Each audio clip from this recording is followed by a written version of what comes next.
एक छोटे से गांव में जहां हर घर बड़े प्यार से रंगा गया था, बच्चे खुशी खुशी खेल रहे थे। राजू, एक प्यारा सा बच्चा, अपने नए लाल खिलौने के साथ खुश था और उसके दोस्त अदिति और मोहन उस पर आकर्षित थे। राजू, अदिति और मोहन एक बड़े पेड़ के नीचे बैठकर साहसिकता की योजना बना रहे थे, जबकि सामने चमचमाती नदी और सूरज का सुनहरा रंग दिख रहा था। साहसिकता पर निकलते हुए वे एक लकड़ी के पुल को पार कर रहे थे। उनके चेहरे पर खुशी और उत्साह था। उनकी यात्रा में एक दयालु वृद्ध व्यक्ति ने उन्हें आग के पास बैठाकर कहानियां सुनाई और बच्चे ध्यान से सुन रहे थे।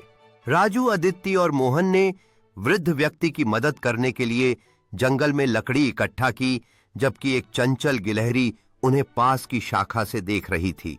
वे रात के आसमान में चमकते तारे देखकर आग के चारों ओर स्नैक्स शेयर करते हुए हंस रहे थे।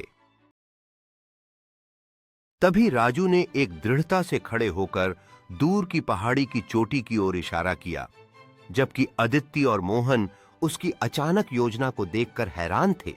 राजू, अदिति और मोहन पहाड़ी पर चढ़ते हुए सुंदर सूर्योदय के प्रकाश में अपनी यात्रा को जारी रखे हुए थे। जैसे ही वे पहाड़ी चोटी पर पहुंचे, उन्हें जमीन में अधूरा दबा हुआ एक प्राचीन खजाना मिला, जिससे उनकी आंखें आश्चर्य से फैल गईं। राजू ने सावधानी से खजाना खोला, जिसमें चमचमाते जवाहरात और सोने के सिक्के थे, जबकि उनकी आंखें विस्मय में खुल गईं। वे खजाने के चारों ओर जश्न मनाते हुए खुशी से नाचते और हंसते हुए पहाड़ की चोटी पर थे। राजू, अदिति और मोहन अपने बैग में खजाना भरते हुए यह तय करते हुए कि वे इसे घर वापस जाकर सबके साथ बांटेंगे।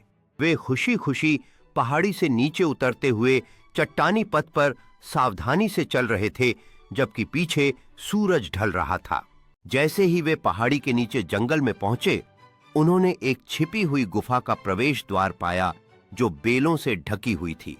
राजू गुफा में प्रवेश करते हुए एक मशाल जलाता है, जिससे पत्थरों की दीवारों पर झिलमिलाते हुए साए पड़ते हैं।